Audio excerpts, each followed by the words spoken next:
This is an American-made Buescher Aristocrat tenor saxophone. It was built in the mid-1940s in Elkhart, Indiana.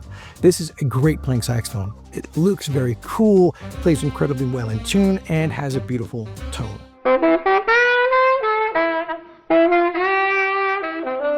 There was a time when the best saxophones in the world were made in the USA, but it has been over 20 years since any saxophones have been produced in America. I wanted to make this video to clear up some confusion about where saxophones are made today and where they've been made in the past. At the time this saxophone was made, there was a lot of innovation going on in the saxophone world.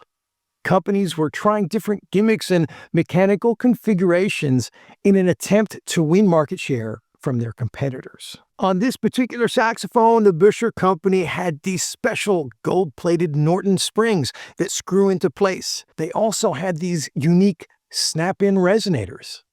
Neither one of those things caught on, though, as no modern saxophones use them today. Let's have a listen to what this Buescher Big B Aristocrat tenor saxophone sounds like.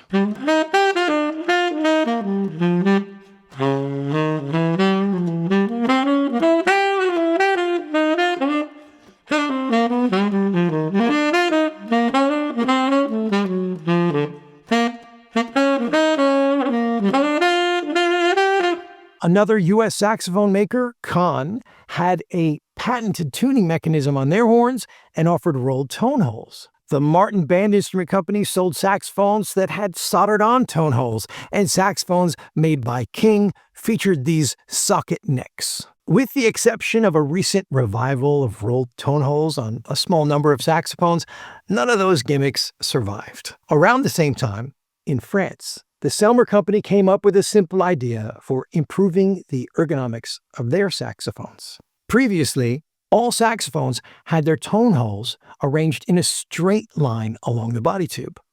With the introduction of Selmer's super action model, commonly referred to as the super balanced action, they rotated the placement of the right hand tone holes. This made it more comfortable to play by allowing your hands to be in a more natural position, especially if you played the horn in front the way jazz soloists were doing more and more.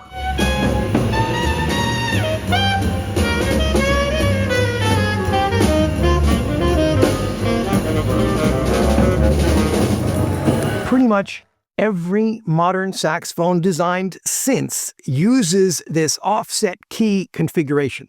It has been adopted as the default. This wasn't the only thing Selmer saxophones had going for them. The key layout was widely considered just more comfortable and ergonomic, and the mechanics were simply better. So naturally, the French-made Selmer saxophones became very popular, while the American-made saxophones began to seem a bit outdated. Let's have a listen to my French-made Selmer Mark VI.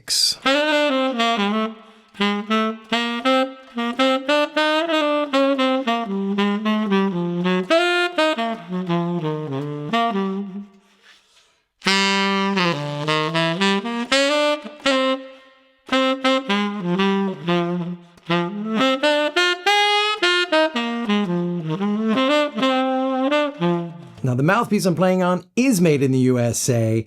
It is the Better Sax Burnin' Metal, which is coming out very, very soon.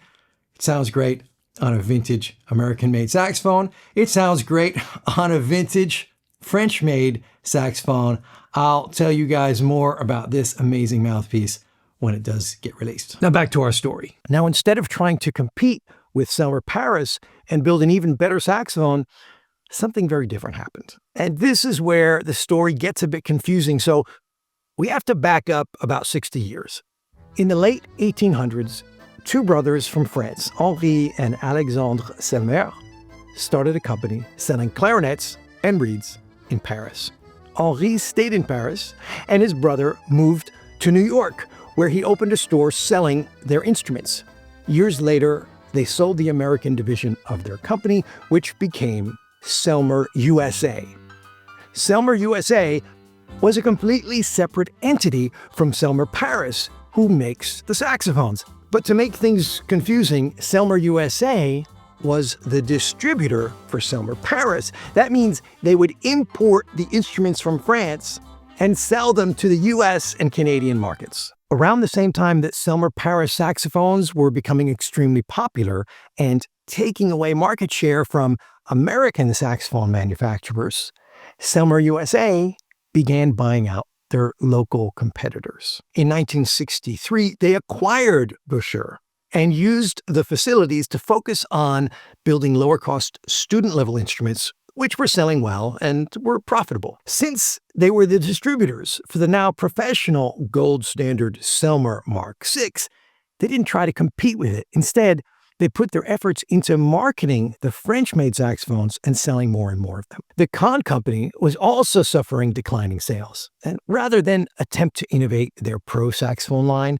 to compete with Selmer Paris, they too shifted to manufacturing student-level instruments. In the 1960s, Japanese saxophone manufacturers started to produce high-quality instruments at competitive prices. Stencil saxophones branded as Kahn, Martin, and LeBlanc were made by Yamaha and Yanagisawa in Japan before those companies eventually emerged as renowned saxophone makers on their own. In a relatively short amount of time, the American tradition of great saxophone production shifted to only producing student and intermediate horns. Professional saxophones now came exclusively from Europe, Japan, and later Taiwan and China. Selmer USA continued to make their student-level saxophones in the US up until the early 2000s, but those instruments were widely considered to be inferior to their Asian competition. Around the same time, after a series of mergers, Selmer USA became Kahn-Selmer, which now owns a whole series of legacy brand names like Kahn, King, Buescher, Armstrong, LeBlanc, Bach, Bundy, and many more. Kahn-Selmer still distributes Selmer Paris and Yanagisawa saxophones in North America, though. As you can see, the whole American sax business is a bit messy and has a lot of overlap. Of course, the answer to the question, why aren't saxophones made in the USA, is a lot more complicated than Selmer simply shifting the right-hand keys over a bit. There were a lot of economic factors at play, not least of which is the very high cost of making saxophones. In the end, the better and less expensive instruments won out. While I love the idea of making saxophones in America again, everything I know about the saxophone industry tells me that this is very unlikely to ever happen. But who knows? The factory where Selmer has been making saxophones in Paris for over 100 years is still going strong, though. So watch this video right here to come with me on a tour to see how these legendary instruments are still made.